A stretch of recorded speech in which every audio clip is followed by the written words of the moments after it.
Again, good morning, everybody. Scott Henry is the director of FinTech Technology at the Bank of Canada. And just to give a very brief introduction, and as I said very much earlier, the Bank of Canada is supposed, from what I hear and what I see from all the research papers and white papers coming out from the IMF, Bank of International Settlements, World Bank, other settle banks, every time you see two people quoted, the Bank of Canada and Satoshi Nakamoto. And it's amazing to see Satoshi Nakamoto being quoted because like 12 years ago, I would never imagine that he would have so much impact. It's not a surprise to see you guys because you've been in the field of central bank digital currencies for quite a long time. People from the Bank of Canada were coming to Ethereum meetups in 2013, 2014. They were undercover. I didn't know that at that time. I got to know that later when I met you guys. So thank you for being here from Ottawa, making that trip. My first question is a question that I also get. And I will express it the way that it comes to me, that we do have Bitcoin, XRP, we have like Ether, we have USDT. Why the hell you guys want to release another cryptocurrency? Like, do you really want to be listed at CoinMarketCap? That's how I get it, and sometimes it's strange that people have a misunderstanding of what's going on with those settled banks. More than 85% want to release cryptocurrencies.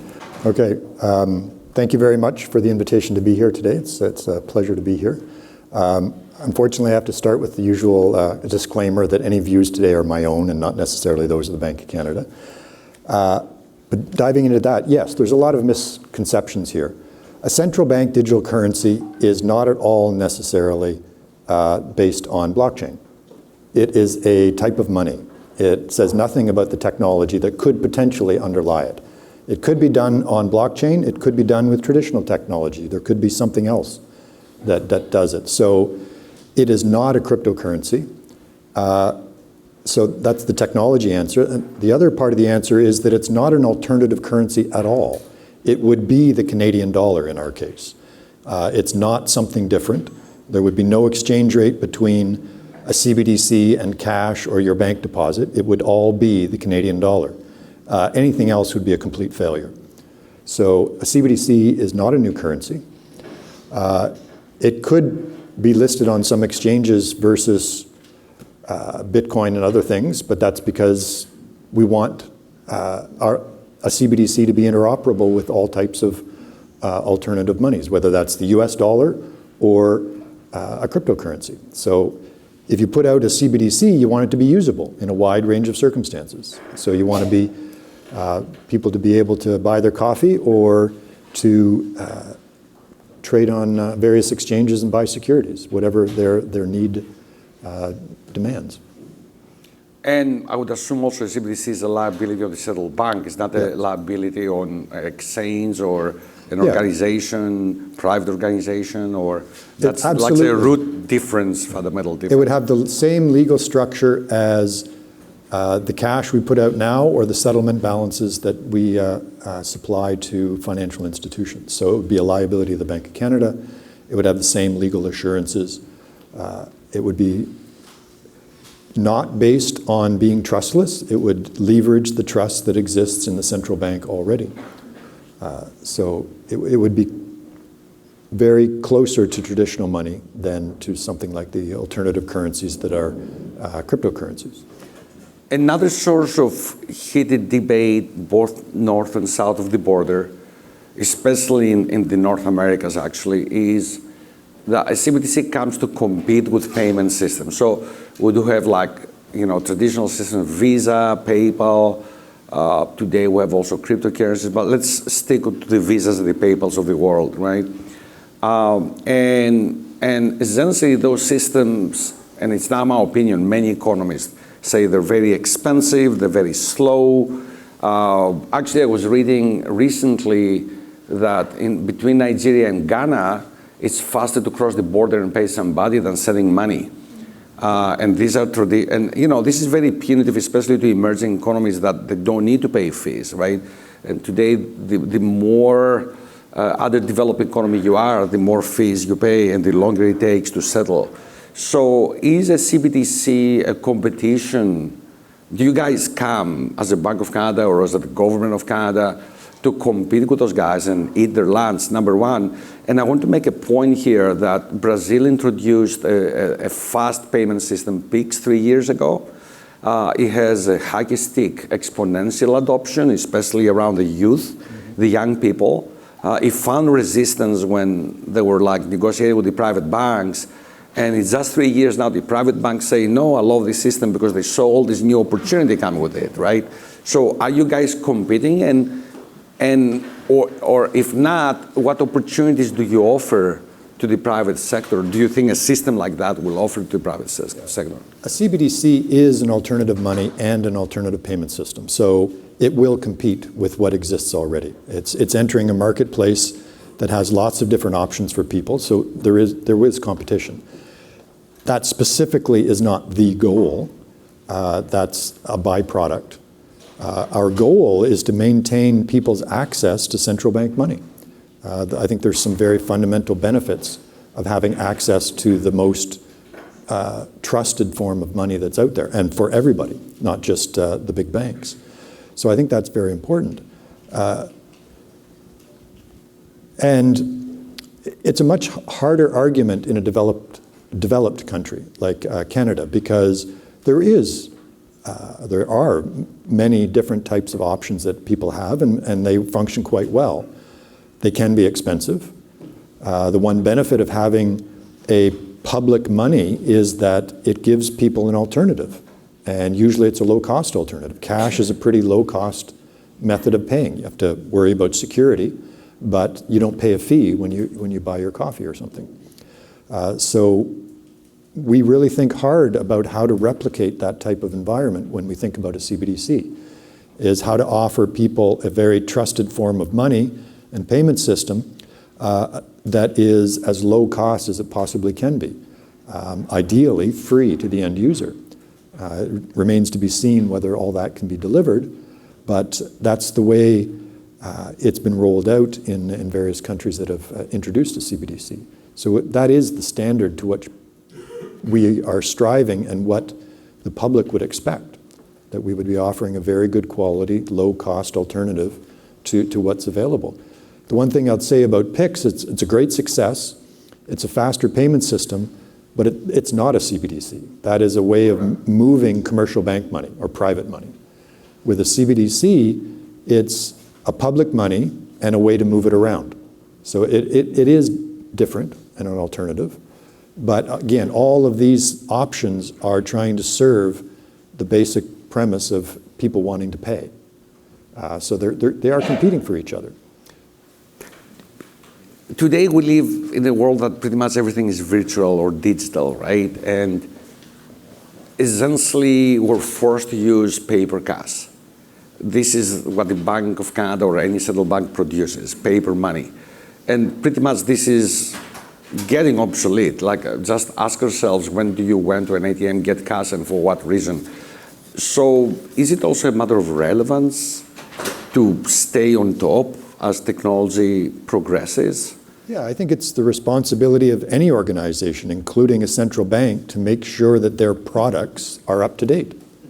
And our product is actually, in one sense, it's very old, but in another sense, we spend a lot of time making sure that cash is as counterfeit resistant as possible. So there's a lot of research that goes into the security features that are on our bills to make sure that they are safe and secure and that they will be for a long time. The cash is out in the marketplace indefinitely, so we need to make sure it lasts. One of the main premises of a CBDC is the so-called financial inclusion. So I would like you to cover on other motivating factors for a central bank to offer CBDC. Actually, you had a paper, not you, your name was noted as a contributor, but the bank had a paper a week ago speaking about issues that were not foreseen because you did a study, such as the cognitive load of digital technology and what impact it's going to have to elders that have to deal with new technology to use cash, or the First Nations and the Aboriginals or the proximity to a bank, like a physical bank, to be able to use all. Can you comment about the findings that you found? First of all, I differentiate between objectives or motivating factors and design principles. So the objective or motivating factor we think about is just making sure people have access to a good money. That's the fundamental motivating factor. The design principles to do that well include making sure that everybody has access, everybody can use it. So this has a lot of different aspects to it.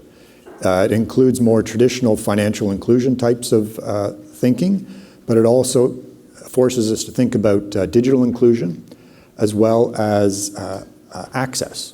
And access in terms of various types of disabilities or other difficulties that people might have in accessing and using the money. And this thinking should apply to any type of payment provider. But as a public institution, we have to really think seriously about universal access to make sure that we put out money, if we do, that everyone can access and everyone can use. This is why we say that we will continue to support cash for as long as possible, because there are some important use cases that it still serves well and is the best option for. Offline is still served wonderfully by cash. There's a lot of remote regions in Canada. There's a lot of power outages.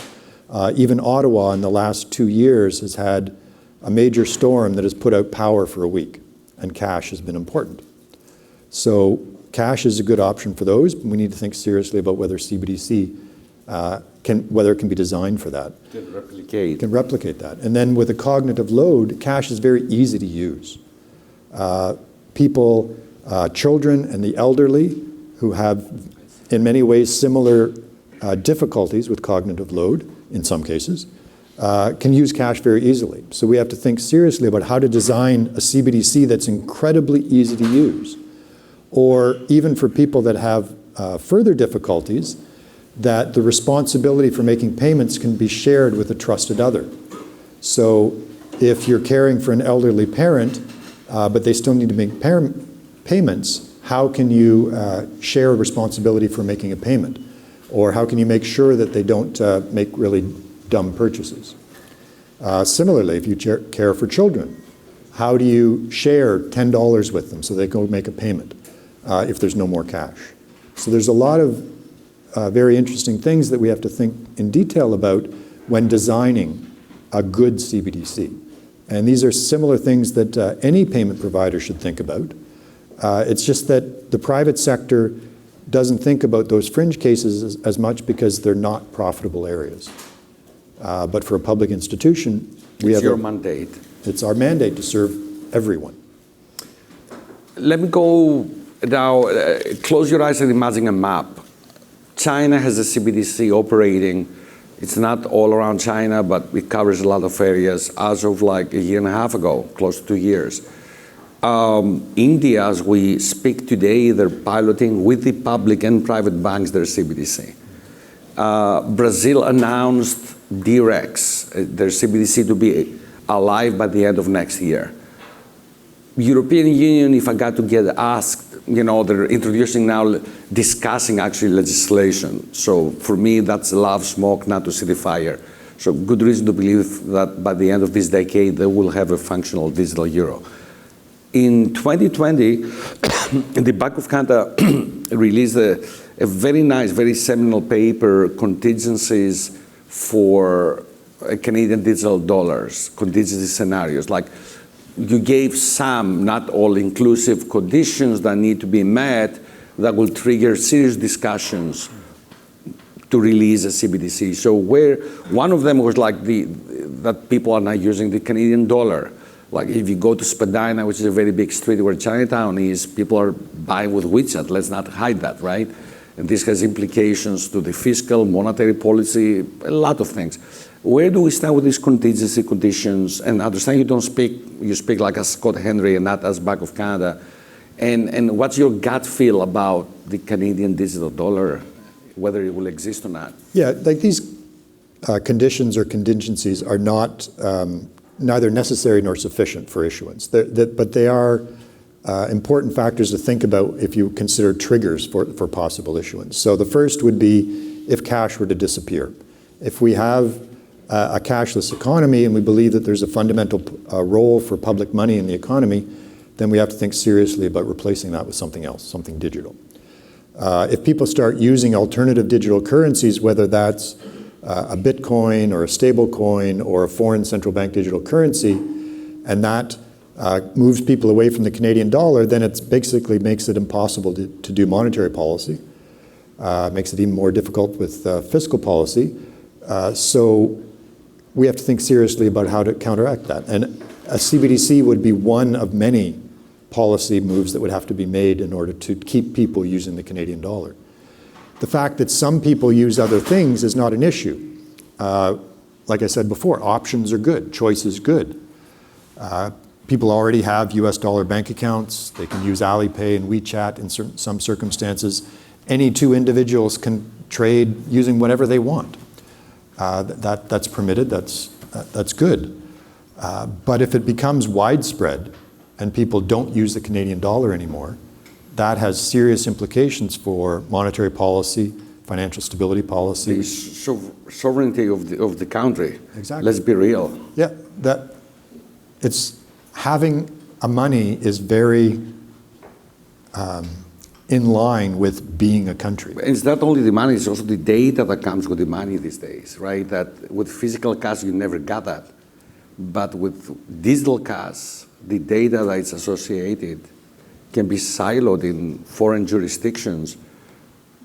Yeah, that's a big factor. That like there's political ramifications around what money gets used as well, and that's entering into these discussions about CBDC. I try and stick in just the economics and leave the politics to others. Okay, speaking about politics, forgive me for interjecting, because like everybody's reading the news, like south of the border and north of the border. You guys have become like the beautiful cheerleaders of politicians these days, as the US going into election next year, and we're gonna be having elections anywhere between now to a couple of years, whatever that is, right? Who really is CBDCs? Who do we need to blame? You're gonna wake up one day and say, let's push the button? Is Governor Thief, that he used to be a U of T, he left, he wakes up one day and says, yeah, let's push the button really. How CBDCs are gonna come in existence? And what is the role of the Bank of Canada or any central bank in the Western world in this picture? Yeah, that's a good question. And the answer to that depends on what country you're in. But in Canada, currently, we do not have the legal right to issue a CBDC. Our legislation talks about cash being in paper or polymer form. It talks about basically wet signatures from the governor on the bill. So these are not technology agnostic, but they are just a historical artifact. I think it should be easier to change the legislation to allow for the issuance of a retail public money that doesn't depend on a particular technology. But we can't change the legislation. That's the government, that's Parliament, would have to be involved in the change of legislation. There's other changes that would be required to do a CBDC well. Is it legal tender? We would want it to have the same status as cash. That would require other changes. And then there's other rules that would have to be modified for AML, KYC, the privacy legislation potentially. Different things would have to change. So no, this is not going to be an overnight process. We can make the decision and make a recommendation that it's a good idea and encourage the government to make certain changes, but it will be the government's decision in the end. Right now, if we want to introduce a new $10 bill, we design it, we put it together, we make various decisions, but the final authorization is with the Minister of Finance. We would expect a CBDC process to be similar, that we would design it, we would put it together, but the final authorization on issuance or not would rest with the government. So it's the same politicians that throw the bullets to the banks that decide, basically. Yeah. I want to shift the questions a little bit because we have a technical audience over here that, and I need to say by heart that CBDCs is an issue that needs R&D, needs research, academic research, needs way more attention. And it's a very interesting area because we redefine cash as we know it for the last 800 or 3,000 years, whatever you want to call it. You guys have had a long-standing, you started Project Jasper in 2016. That was the first, essentially, major blockchain pilot run by a central bank. And then soon after, 3 years after, you worked with Monetary Authority of Singapore on the UBRI Jasper joint project. That was the first cross-border settlement, essentially, of value project happening between central banks, and they're still being referenced it. So you have a very good technical understanding of what problems we might have or how a system might work.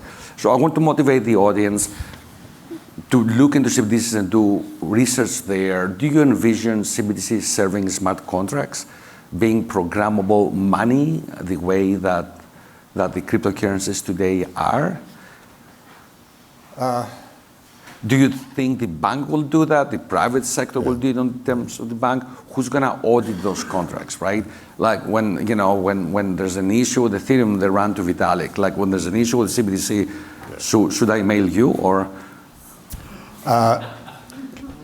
Coming back to what I said earlier, the technology for doing a CBDC is not yet determined. So it may or may not be based on distributed ledgers. So it may or may not have what you are thinking of in terms of smart contracts. But one of the goals for designing this well would be to build a platform upon which the private sector can build higher end services, can make the money usable in other circumstances.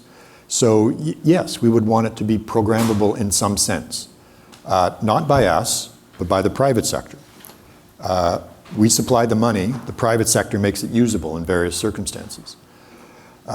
So yes, that would be a goal, to be a platform upon which innovation can happen, that the financial sector can evolve and to offer better services than it does today. So some form of programmability, some form of smart contract, I think would have to be done. I think the term smart contract is very ill-defined. I don't think there is a good definition out there. So I think we really need to think seriously about how to make money, CBDC or Ethereum or whatever, as usable as possible as in other types of circumstances, other programs. So I think that it is a good goal, and I think it would definitely be to make the money as useful as possible, to make it as interoperable with other systems. A very good question now that arises, like smart contracts in the free permissionless world is the wild, wild west, right? And they pose big risks to the public, right? 99% of the public cannot read code to even understand what this thing does. So how would you envision, and there's been some directions or pilots by the BIS, who's going to be validating, verifying those, I think that's an important point. And yeah, in China, they do allow for smart contracts, and the People's Bank of China is authorizing all templates that are used for doing this sort of thing. So you could imagine something like that happening. I do think there needs to be some form of oversight. I don't think blockchain is a trustless environment. It just changes the nature of trust. Is there a fiduciary responsibility of developers when they put out these smart contracts? Are they legally responsible for what these things do? I think we need to do a lot more fundamental thinking about that. And that so question's there's a lot of layers. Yeah. That question's been around for a while, but to me it still is not at all answered. There is trust that is required in the system, and I am not a programmer. I have no desire to become a programmer. How am I going to verify that some smart contract does what it actually purports to do? I can't do that. And just because it's being used or someone else says it's doable, why should I trust them? So there's a lot of trust there that's still required that we haven't sorted out how to ensure that it's reliable in all circumstances. Let's move to a question which is peripheral to what you said. nobody would believe. I've been too old in this field and I've seen quite a bit. And if you were telling me like 10, 12 years ago that people will be quoting Satoshi as they did today, I wouldn't believe you, because everybody was ridiculed with decentralization and Bitcoin and later the subsequent project during the early days. But today they are a fact. It's a big market, it's big innovation when it comes to payments, faster payments, more fair payments, decentralized finance, tokenization. It's not me saying that. It was just like 10 days ago, Bank of Korea announced the new pilot with the BIS. And they say the primary reasons is we need to give a more safe environment for cryptocurrencies to the public. We need to experiment with things like tokenization. And this is the Bank of Korea that they started a pilot for tokenization. So how do you envision CBDCs mingling with decentralized finance as we know today, with DeFi markets, with asset tokenization from the decentralized world? Do you see like a communication? Do you see? A really bad outcome in the payments market would be fragmentation. We need payment systems to interoperate, whether that's different private sector payment systems or with a central bank digital currency. Money needs to flow back and forth as easy as possible. We want frictionless payment systems as an ideal. So yes, we would want a CBDC to interoperate both with traditional payment systems as seamless as possible, as well as potentially more blockchain-based systems, more tokenized-based systems. The manner in which that's done remains to be seen. Does that mean that we have to be tokenized in some fashion as well, which is a term that I actually hate, but we still use it? Or is there some other form? Can a traditional type of system be fully interoperable with a blockchain tokenized system? There's proof that that is true. How efficient is that is an open question. But we don't want pockets of liquidity stuck in various areas. We want liquidity to be able to flow freely. Some countries have, like Japan, has many different private sector payment systems. Nothing to do with blockchain yet, but they don't interoperate very well. So that's an issue for them. That's one of the reasons they think about CBDC, is that it can potentially be more of a wholesale-based thing that can interoperate these different private systems. So again, we don't want fragmentation. We want free-flowing money as much as possible. That comes with some risks. Money can flow much faster than expected, or much faster than you want, but in a crisis. But we need it to flow low cost and frictionless. Okay, so I have a few questions, so I have to cut down a couple of them. Okay, a little bit quicker answers, because I want to go to the last question at some point, which I find very important, is that you guys that work on payments, like on such a fundamental basis, what is your message to this audience? Like decentralization and everything that has happened in the last 15 years has brought like a big change of how central banks are looking at things. So have you guys seen the technology by things like Ripple and Ethereum and Bitcoin and motivated you and sat down on the board and you said, wow, something's going on over here that we can learn something out of it and change the way that we think how we do payments? And I'm not speaking about Bank of Canada because you're in all these forums with all these central banks. What's the sentiment in those rooms, you guys? The sentiment varies across the full spectrum to very positive for these new options to fairly skeptical. Personally, I'm a little more on the skeptical side, sorry. But I'm very open to being wrong. I need to understand these new technologies.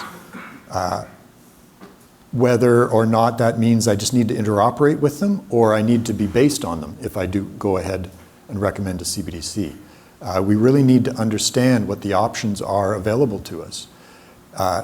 If I go forward with something like this and recommend it, I want to be recommending an optimal choice of technology. And there's a range of technology options out there, and some of them are very good, and we need to understand them. The biggest thing that this blockchain revolution has done is made payments research really sexy. It used to be... So you agree it's a revolution. Thank you. No problem. Let's cut it down over there. Yeah. No matter how skeptical you are. Like 20 years ago, nobody wanted to talk about payments. And everybody, even my mom now, speaks about them. That's like in her 80s. Two very quick questions. We have like 15 seconds for them, so we're gonna eat a little bit of from the break. Apologies, I always do with my class anyways. The first question is, again, as a Bank of Canada, you're the first bank that went to academia and said, please help us, give us an opinion. And that was the Model X. And it was a competition that happened in 2020 that they invited academics to submit proposals. It was a competition. And now we see, like today we're in UBRI, which is an academic environment supported by Ripple, not a central bank. But what's your message to the academics when it comes to like viewing this as to approach central banks, their own central banks? What do you find the significance of academia in what you guys do? Extremely significant on a number of different levels, that we're really looking at new ground here, new frontiers. And the questions are not answered yet. As I said, I'm an economist. I'm looking for the optimal solution. Not just necessarily something that beats the current environment. In some cases, that's a very low bar, very low standard. I want the optimal. I want the best technology, the most reliable, the safest, the most secure, the most efficient. Because there's many things coming down in the future that requires a lot more from the payment system than we currently can supply. Micropayments, machine-to-machine payments. How can we do 1 million payments a second in an efficient and costless fashion? Internet of Things payments. Internet of Things. So there's a very high bar that we need to meet in all payment systems going forward. They need to be much more efficient than they currently are. And that's going to be based on research. We want privacy in our payments.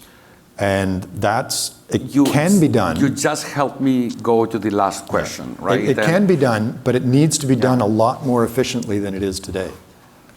The elephant in the room question now, right?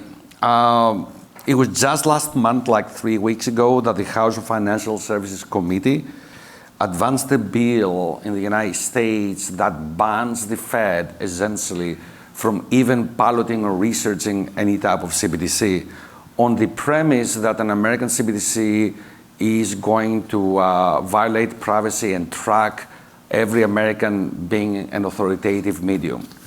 That's like a little bit sarcastic on both sides, because first of all, there's no American CBDC, so you're banning something that doesn't even exist on a premise that they never, number one.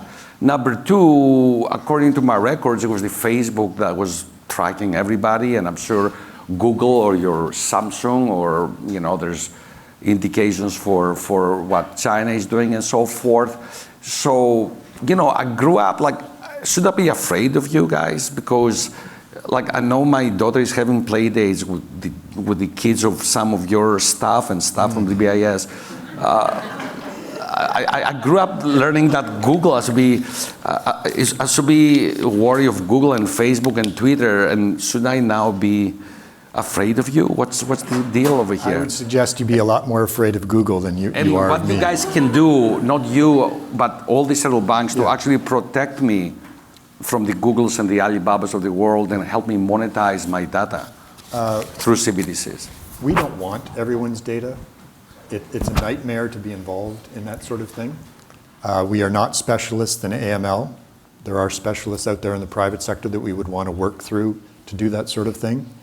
There are laws that we have to live up to with respect to people's data. That means that we can't use it for anything else than what it absolutely needs to be collected for.